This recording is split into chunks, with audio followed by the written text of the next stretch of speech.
Now our next section is section B. Now our next section is section B और section B का जो आपका first question है और सैंपल पेपर का क्वेश्चन नंबर आता है ये 21। हाँ, इस क्वेश्चन में आपके दो पार्ट है। पार्ट ए क्या है आपका, check whether the function F X equal to X square और मोड एक्स। अब देखो आपको पता अगर मोड एक्स है तो इसकी दो वैल्यू होंगी। एक होगा positive X when X is greater than zero, और एक होगा minus X when X is less than zero. Is differentiable at X equal to zero or not. तो डिफरेंशिएबल का मतलब आपको डिफरेंशिएबिलिटी टेस्ट करना होगा। अब डिफरेंशिएबिलिटी टेस्ट के लिए सबसे पहले अगर हम बात करते हैं राइट हैंड डेरिवेटिव की, right hand derivative which will be equal to limit H approaches to zero plus यानी कि जीरो से बड़ा, ये होगा ना आपका F of A plus H minus F of H upon में एच। अब जीरो प्लस का मतलब आप ये कह रहे हो ये जो केस है आपका वो है एक्स ग्रेटर देन जीरो। ये केस क्या है आपका, एक्स ग्रेटर देन जीरो। ये क्लियर हो गया, ठीक है। अब जब आप इसमें वैल्यूएशन रखोगे, देखो ये जो ए है आपका ए ये आपका जीरो है। डिफरेंशिएबिलिटी जिस पर चेक करनी होती है ये आपका ए होता है, राइट। और यहाँ भी ये ए है, मतलब यहाँ तो जीरो प्लस जीरो पर ही हम वो करते हैं। तो ये हो जाएगा limit H approaches to zero. Zero plus का मतलब जीरो ही हो गया। एफ ऑफ ए प्लस है, अब चाहे यहाँ पे जीरो प्लस ना भी लिखो तो भी चलेगा। समझ आ गया, सीधा भी आप कर सकते हो। तो limit H approaches to zero, अब ए का मतलब हो गया जीरो प्लस एच और minus F of H upon में एच। ठीक है। अब देखो as for right hand derivative, for right hand derivative, बात इसका मतलब ये होगा कि X greater than zero. Therefore जो एफ एक्स इक्वल टू आपका एक्स मोड एक्स है, क्या है, एक्स मोड एक्स। तो इसमें मोड एक्स की वैल्यू क्या होगी, positive. X square mode X है तो ये हो जाएगा एक्स क्यूब। तो इसका मतलब अगर मैं आपसे ये पूछूं कि F of zero plus H क्या होगा, जीरो प्लस एच क्या होगा, तो आप कहोगे सर एक्स की जगह जीरो प्लस एच कर दो, ये एच क्यूब हो जाएगा। और एफ ऑफ एच जो होगा वो भी एच क्यूब ही हो जाएगा, एम आई राइट। तो इसका मतलब ये हो गया कि इट इम्प्लाइज, तो जब आप वैल्यू, इट इम्प्लाइज जो आपका राइट हैंड डेरिवेटिव है बाय राइट हैंड डेरिवेटिव, ये जो आपकी वैल्यूएशन है, ये जो आपकी वैल्यूएशन है it will be equal to F of zero plus H, तो क्या हो गया एच क्यूब। और यहाँ पे लिखोगे limit H approaches to zero, और एफ ऑफ एच भी क्या है आपका एच क्यूब और अपॉन में एच। तो ये तो जीरो ही हो गया, जीरो का जीरो ही होगा, तो left hand right hand derivative आपका जीरो है। अच्छा, जब हम लेफ्ट हैंड डेरिवेटिव की बात करते हैं तो left hand derivative will be equal to limit H approaches to zero F of point, तो जीरो प्लस एच है डायरेक्टली लिख रहा हूँ, माइनस एफ ऑफ एच ही आएगा, लेकिन जो नीचे एच था उसको माइनस एच करो, जो नीचे एच था उसको क्या कर दो माइनस एच। अब देखो यहाँ पे भी अगर आप देखो तो ये हो जाएगा limit H approaches to zero, और F of zero plus H ये क्या हो जाएगा आपका एच क्यूब, ये भी एच क्यूब, और माइनस एच आएगा तो ये भी जीरो, जीरो ही आएगा ना। That is left hand derivative is equal to right hand derivative which implies by differentiability test, by differentiability test fx is differentiable at x equal to zero. Clear हो गया, ठीक है। ये था आपका एनालिसिस इस क्वेश्चन का, क्वेश्चन नंबर 21 पार्ट है। Now let's move to the next question. ये क्वेश्चन जो है क्वेश्चन नंबर 21 का, ये ऑप्शनल क्वेश्चन है आपका। This is the optional question of question number 21 and again very very very important. देखो क्वेश्चन क्या है आपका, if y is equal to root ten root x, तो आपको प्रूव करना है root x D Y by D X equal to one plus Y raise to power four upon four Y, ठीक है। तो सबसे पहले देखो जो गिवन फंक्शन है वो क्या है, this is the given function y is equal to root ten root x. तो अगर देखो मैं इस फंक्शन को डिफरेंशिएट करता हूँ, मैंने इसको डिफरेंशिएट कर दिया, differentiate with respect to x, तो y का डेरिवेटिव क्या होगा, dy बाई डी एक्स। और आपको पता है, देखो रूट एक्स का डेरिवेटिव क्या होता है। अगर मैं आपसे पूछूं भैया बताओ रूट एक्स का डेरिवेटिव, तो आप कहोगे सर 1/2 रूट एक्स, और इस एक्स का डेरिवेटिव 1 होता है, कुछ ऐसे ही लिखते हो ना। इसी तरह से अगर देखो तो ये पूरा आपका एक्स है, am I राइट। ये पूरा आपका क्या है, एक्स है। तो अगर अब आपको इसको इससे रिलेट कर दो, 1/2 रूट एक्स होना चाहिए। तो मैंने लिखा 1/2 रूट एक्स की जगह ये पूरा 10 रूट एक्स होगा। फिर मैंने कहा आपको कि उसके बाद क्या किया जाता है, ये जो एक्स होता है, ये जो एक्स वाला पार्ट होता है, ये इसका डेरिवेटिव निकाला जाता है। ये जो एक्स वाला पार्ट होता है इसका डेरिवेटिव। तो टेन थीटा का डेरिवेटिव क्या होता है, तो टेन थीटा का डेरिवेटिव होता है secant square theta. Secant square theta, तो आप इसको लिखोगे इनटू टेन थीटा का डेरिवेटिव होगा secant square theta. Secant square theta, चलो जी ये भी बात सही है। अब आप कहोगे सर आप रूट एक्स का डेरिवेटिव करेंगे, तो जब आप रूट एक्स का डेरिवेटिव करोगे तो ये हो जाएगा 1/2 रूट एक्स। इसमें तो कोई दिक्कत नहीं होनी चाहिए, आई थिंक। दे रहे हैं तक, ठीक है। अब ध्यान से देखिए, अब आपकी जो नजर है वो यहाँ होनी चाहिए, जो आपको प्रूफ करना है ये। लेफ्ट हैंड साइड में क्या चाहिए, root x D Y by D x, root x D Y by D x. अब मुझे ये डिनोमिनेटर में रूट एक्स दिखाई दे रहा है। अगर मैं इसको यहाँ इसके साथ मल्टीप्लाई कर दूं, तो basically what we will have, ये हो जाएगा आपका,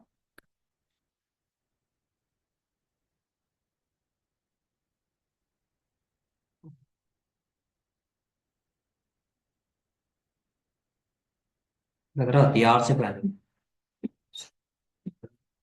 हाँ जी।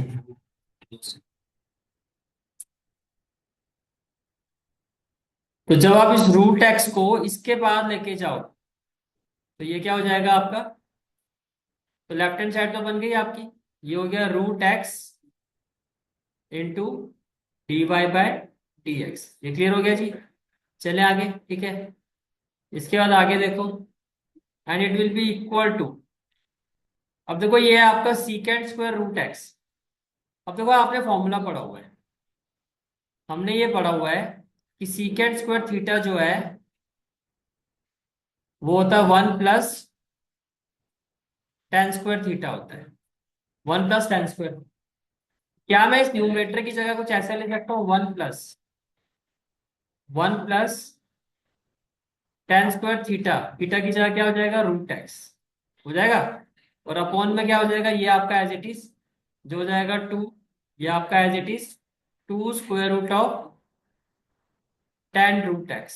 ये क्लियर होगी बात, ठीक है। अब आगे देखो, अब देखो y की वैल्यू क्या है, y is equal to this, ये है ना आपका। अब मैं अगर आपसे ये बोलूं, एज पर क्वेश्चन देखो,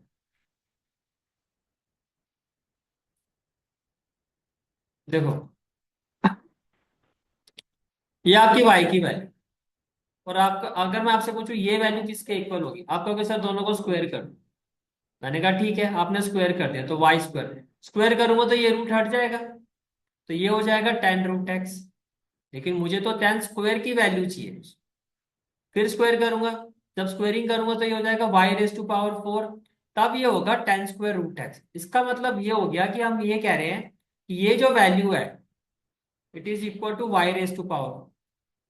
तो न्यूमरेटर में तो आ गया y⁴ क्लियर हो गया यहाँ तक, ठीक है। और ये value as it is y है। अब देखो, तो इसका मतलब ये हो गया, न्यूमरेटर में तो क्या आ गया, y⁴। तो आपने लिखा it is equal to 1 + y⁴। और ये तो एज इट इज y है। आई थिंक यही आपको प्रूव करना था।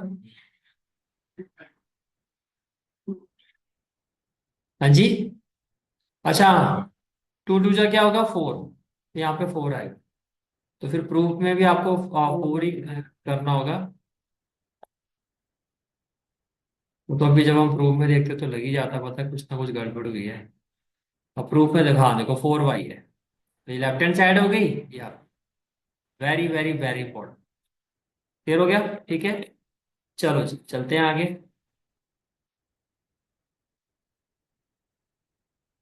नेक्स्ट क्वेश्चन है आपका question number 22। Your next question is question number 22। Show that the function F x is equal to 4x³ minus 18x² plus 27x minus 7 has neither max, कह रहा है ना तो मैक्सिमम फंक्शन है ना मिनिमम।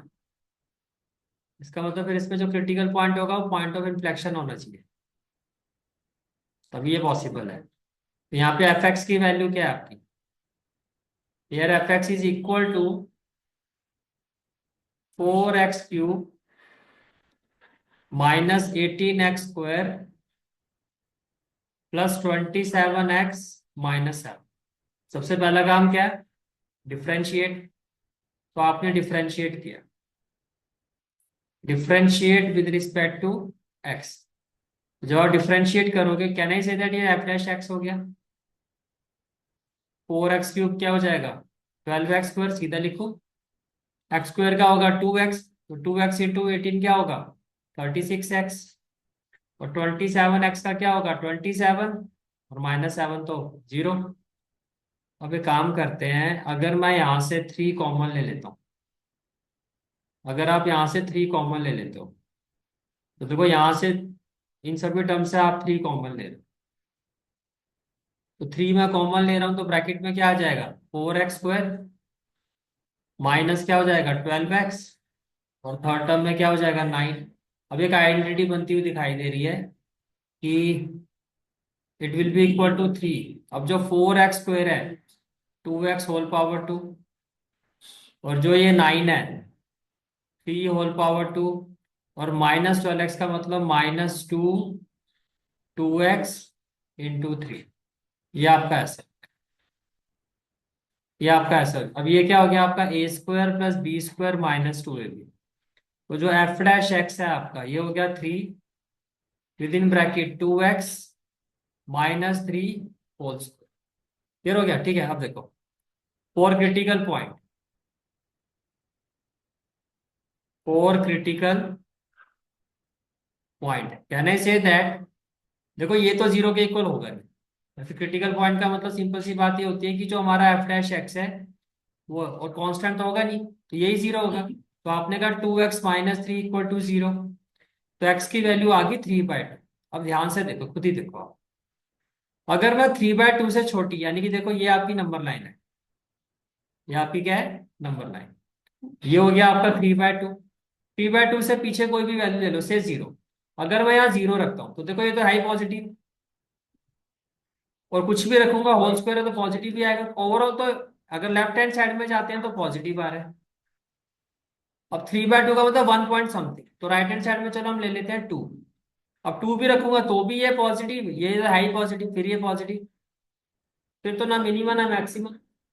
अब एक साइड पॉजिटिव तो दूसरी साइड नेगेटिव, एक साइड पॉजिटिव दूसरी साइड मैक्स नेगेटिव, तब तो ये होता मैक्सिमम। और एक साइड नेगेटिव दूसरी साइड पॉजिटिव, तब ये होता मिनिमम। तो ये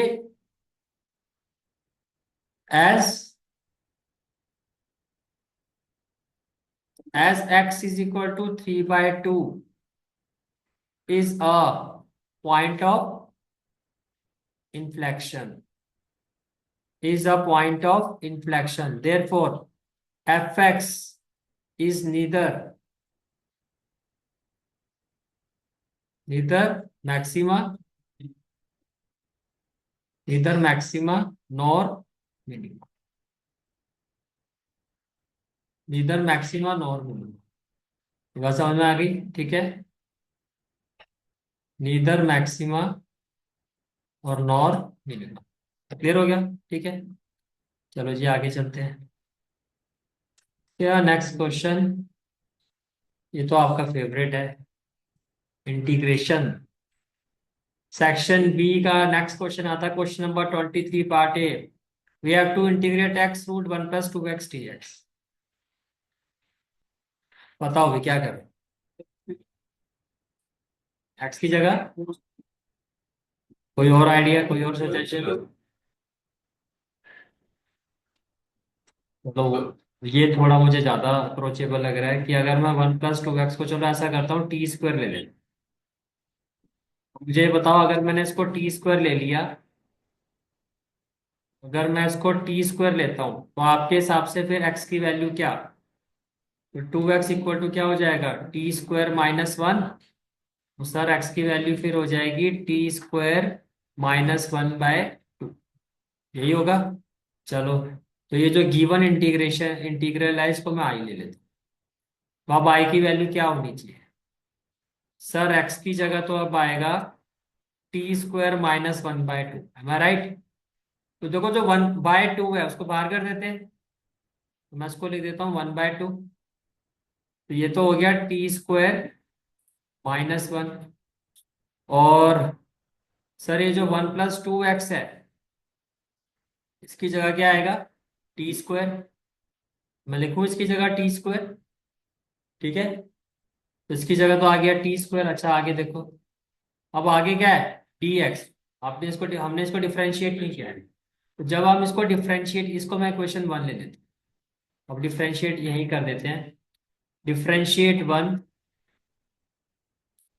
differentiate 1 with respect to x या टी? टी। जिस पे सब्स्टिट्यूट करता है उसी के रिस्पेक्ट में किया जाता है। तो differentiate 1 with respect to t, ये तो कांस्टेंट। और ये हो गया आपका 2 है आपका एज इट इज। एक्स का derivative with respect to t, dx/dt। और इक्वल टू में t² क्या हो जाएगा? 2t।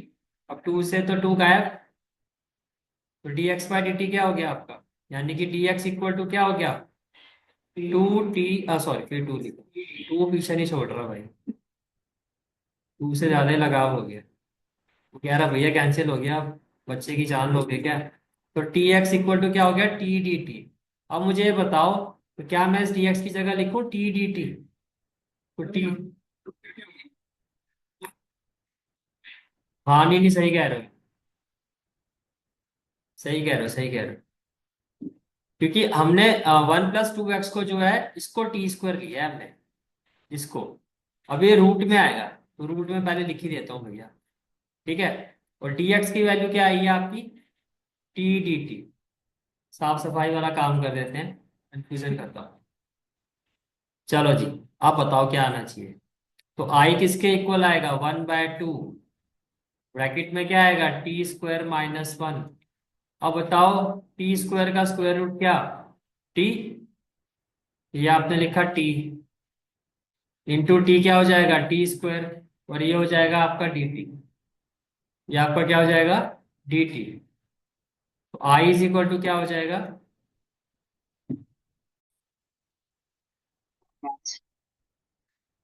अब देखो आई इज इक्वल टू क्या हो जाएगा? 1/2 t² × t² क्या हो जाएगा?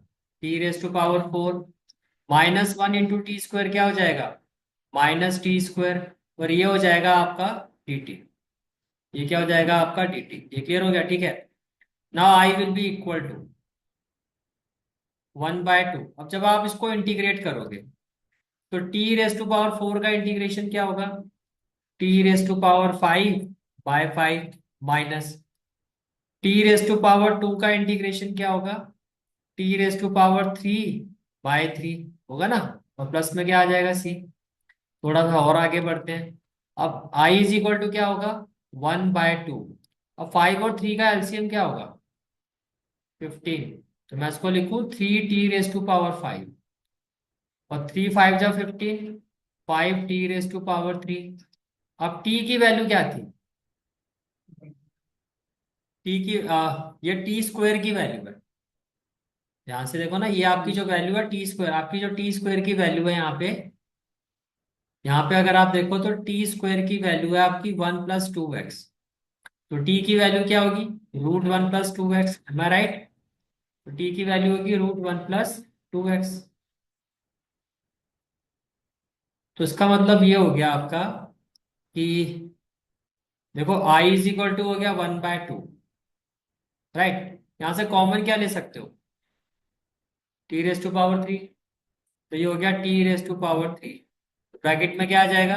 t² और -5 अपॉन में क्या हो जाएगा? 15। या तो आप इसको ऐसे कर दो, राइट। तो ये क्या हो जाएगा आपका? i इज इक्वल टू 15 × 2 क्या हो जाएगा? 30। तो ये हो गया 1/30। अब t की वैल्यू क्या है? √1 + 2x। तो मैं इसको ले सकता हूँ 1 + 2x। रूट का मतलब हो गया 3/2 हो जाएगा 3/2। और ये आपका एज इट इज क्या हो जाएगा 1 + 2x। और ये हो जाएगा आपका -5। राइट, और ओवरऑल ये हो गया प्लस में। थोड़ा सा और करना है तो कर दो, ये हो जाएगा 1/30। अब देखो जब आप इसको इसके साथ मल्टीप्लाई करोगे तो ये तो आ जाएगा 3, और बेस सेम है तो पावर क्या होगी प्लस। 1 + 2x 3/2 + 1 5/2, ये हो जाएगा 5/2। और जब इसके साथ करोगे मल्टीप्लाई तो -5 और 1 + 2x होल पावर 3/2 प्लस में c। बस यही आपका आंसर आएगा। ये आपका क्या होगा आंसर होगा। तो बेसिकली आपका ऐसे हो गया, ये आपका इस तरह से हो गया, ये हो गया 1/30। And this is the final answer of this question. Is it clear? ठीक है, let's move to the next question.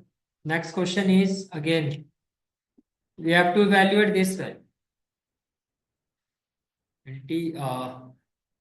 Upper limit क्या π² / 4। π² / 4। चलो जी इसको आई ले लेते हैं। इसको क्या ले लेते हैं आई। सबसे पहला काम क्या है पुट √x = क्या लोगे t। यही करते हैं। तो differentiate with respect to t। जब आप डिफरेंशिएट करोगे तो √x क्या होगा बोलो 1/2 √x। और फिर x का डेरिवेटिव क्या होगा dx/dt में क्या होगा 1। अब आप देखो क्या मैं इसको ऐसे ले सकता हूं 1/√x इंटू डी एक्स। ये 2 और dt इसके साथ मल्टीप्लाई होगा तो ये हो जाएगा 2 dt। ये क्या हो जाएगा 2 dt। अच्छा अब लिमिट्स में अप्लाई करो। अब यहाँ पे लिमिट्स पर सब्स्टिट्यूशन अप्लाई करते हैं। देखो जब x 0 होगा when x = 0 तो t की वैल्यू क्या होगी 0। And when x = π² / 4। when x = π² / 4 तो t की वैल्यू क्या होगी। देखो √x था तो √x को मैं लिख सकता हूँ π² / 4। तो ये हो जाएगा π/2। इसका मतलब जो आपकी लिमिट है वो अब हो जाएगी 0 to π/2। तो ये जो लिमिट है तो अब आई की जो वैल्यू होगी आपकी ना, तो आपकी लिमिट हो जाएगी 0 to π/2। इसमें कोई दिक्कत? ठीक है, इसको आपने टी लिया था तो ये हो गया साइन टी। और देखो 1/√x dx 1/√x dx ये रहा 1/√x dx। ये क्या है आपका 2 dt। ये क्या है आपका 2 dt। तो 2 को तो बाहर ले लो, ये dt हो गया। बस ये करना। अब साइन टी का इंटीग्रेशन क्या होता है cos t या -cos t। -cos t। तो ये हो जाएगा -cos t। और इसकी लिमिट क्या है 0 to π/2। माइनस को तो आप बाहर ही रखो तो ये हो जाएगा -2। अब लिमिट लगा तो ये हो जाएगा cos π/2 -cos 0। जब आप इसको सॉल्व करोगे तो i will be equal to -2। तो ये है आपका cos 90। cos 90 की वैल्यू क्या होगी 0 और cos 0 की वैल्यू 1। तो माइनस माइनस क्या होगा +2। And this is the final answer of this question. बोलो भाई क्लियर है? ठीक है, again extremely important. Let's move to the next question of this paper. ये है आपका question number 24। And question number 24 is if vector a and vector b are two non-zero vectors such that vector a plus vector b is perpendicular to vector a and 2a plus vector b is perpendicular to vector b, then prove that magnitude of ये आपको proof करना है। बात समझ में आ रही है? That's what we have to। तो सबसे पहले आप ये देखो कि ये इसके परपेंडिकुलर, इसका मतलब डॉट प्रोडक्ट 0। आप कहोगे as within bracket vector a plus vector b is perpendicular to vector a, तो क्या होगा, vector a plus vector b dot vector a, ये जीरो के इक्वल होना चाहिए, ये जीरो के इक्वल होना चाहिए। चलो अब इसको एज इट इज छोड़ देते हैं, आगे देखते हैं। फिर आपको कहा जा रहा है within bracket two vector a plus vector b is perpendicular to vector b and within bracket two vector a plus vector b is perpendicular to vector b, तो ये क्या होगा, two vector a plus vector b, फिर क्या होगा dot vector b equal to क्या हो जाएगा, ये भी जीरो। इसको इक्वेशन 2 ले लेते हैं। अब आप देखो from one, can I say that ये होगा vector a dot vector a, vector a dot vector a, और ये होगा plus vector b dot vector a. अच्छा, कैन आई से दैट इसका मतलब ये हो गया कि vector a dot vector b जो होगा वो minus of magnitude of vector a whole power 2 हो गया। यहां से तो ये रिजल्ट आ रहा है मेरे पास। अच्छा, अब 2 पर आ जाओ। फ्रॉम टू, फ्रॉम टू, यहां देखो, अगर मैं इसको इसके साथ मल्टीप्लाई करता हूं तो ये हो जाएगा two vector a dot vector b, और इसको इसके साथ करता हूं तो मैं बोल सकता हूँ plus magnitude of vector b, सीधा लिख रहा हूं मैं, इक्वल टू जीरो। अब देखो ये वैल्यू है आपके पास, ये है ना, तो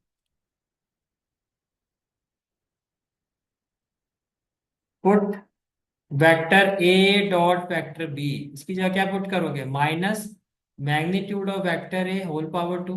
बात समझ में आ रही है, ठीक है। तो इसका मतलब ये हो गया, can I say that which implies जब ये वैल्यू आप यहां रखोगे तो ये हो जाएगा ट्वाइस ऑफ, इसकी जगह क्या आ जाएगा,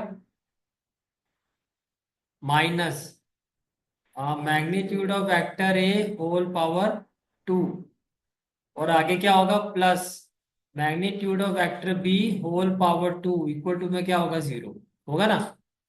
तो इसका मतलब ये हो गया, ये हो जाएगा -2 magnitude of vector a whole power 2 plus magnitude of vector b whole power 2 equal to zero. अब देखो इसको अगर मैं यहाँ ले जाऊं, यहाँ, तो magnitude of vector b whole power 2 equal to क्या होगा, twice of magnitude of vector a whole power 2। तो इसका मतलब मैग्नीट्यूड ऑफ वेक्टर बी की वैल्यू क्या होगी, ये यहाँ जाके स्क्वायर रूट में जाएगा, ये कुछ ऐसे जाना चाहिए, फिर एग्री करते हो, ठीक है। तो इसका मतलब मैग्नीट्यूड ऑफ वेक्टर बी क्या होगा, देखो इसका तो स्क्वायर रूट हो गया √2, और ये आपका एज इट इज आ जाएगा। तो ये आ रहा है हमारा रिजल्ट। क्या यही प्रूव करना था, आई थिंक यही प्रूव करना था, देखो आपको प्रूव करना था ये इसके। क्लियर हो गया, ठीक है।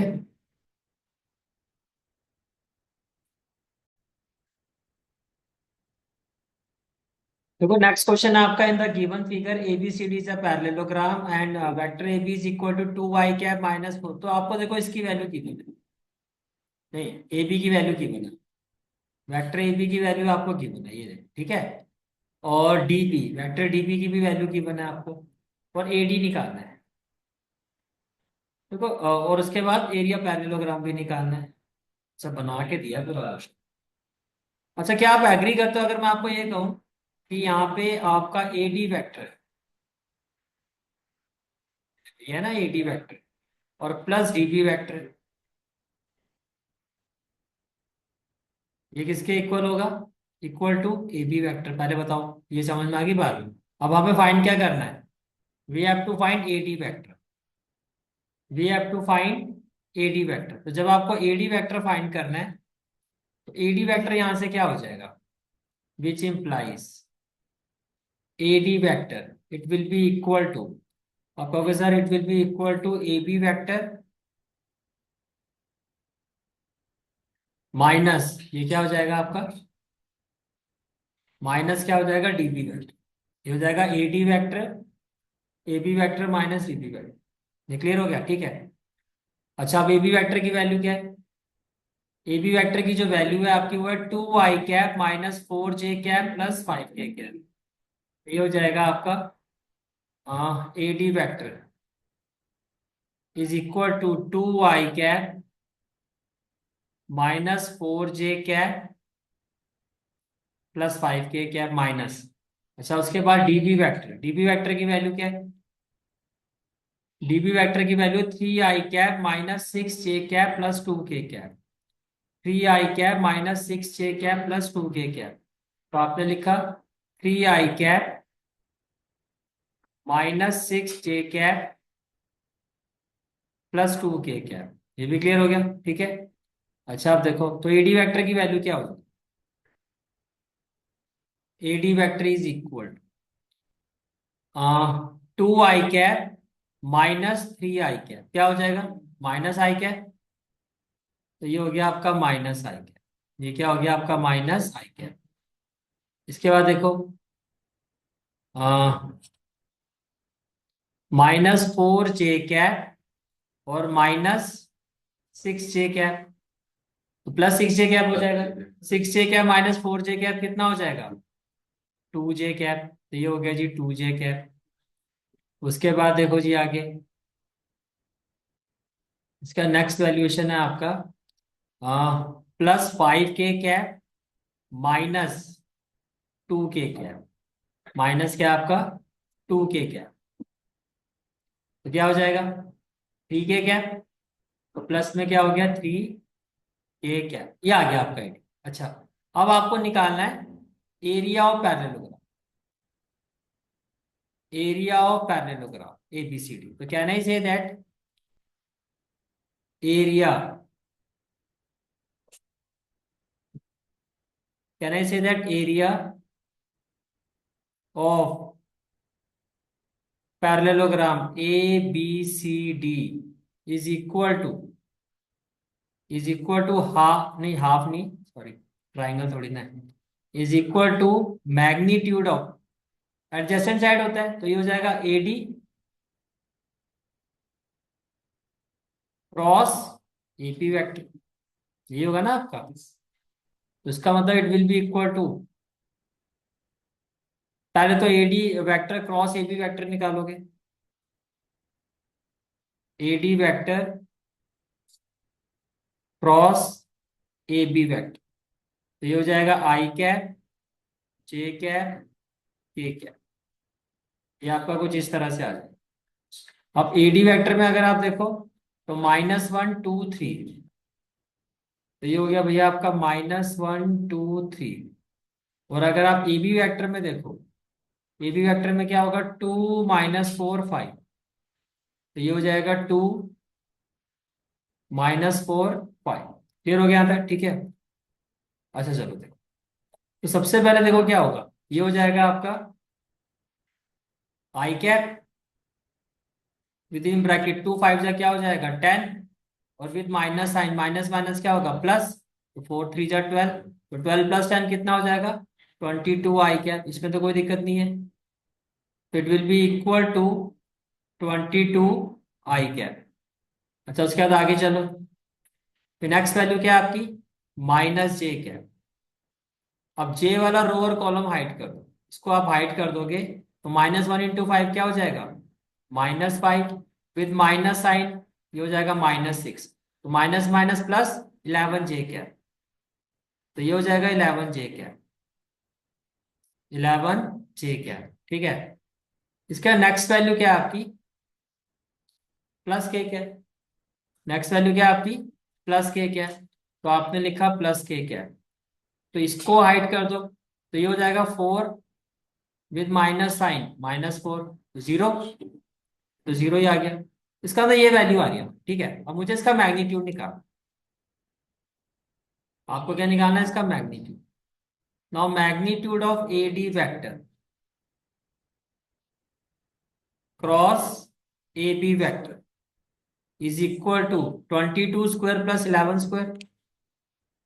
ये हो जाएगा 22 होल पावर 2 प्लस 11 होल पावर 2, तो 22 का स्क्वायर क्या होगा 484, तो ये हो गया आपका 480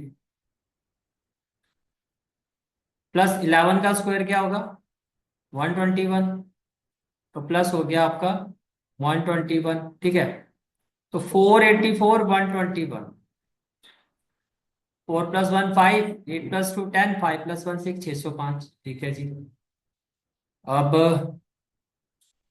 605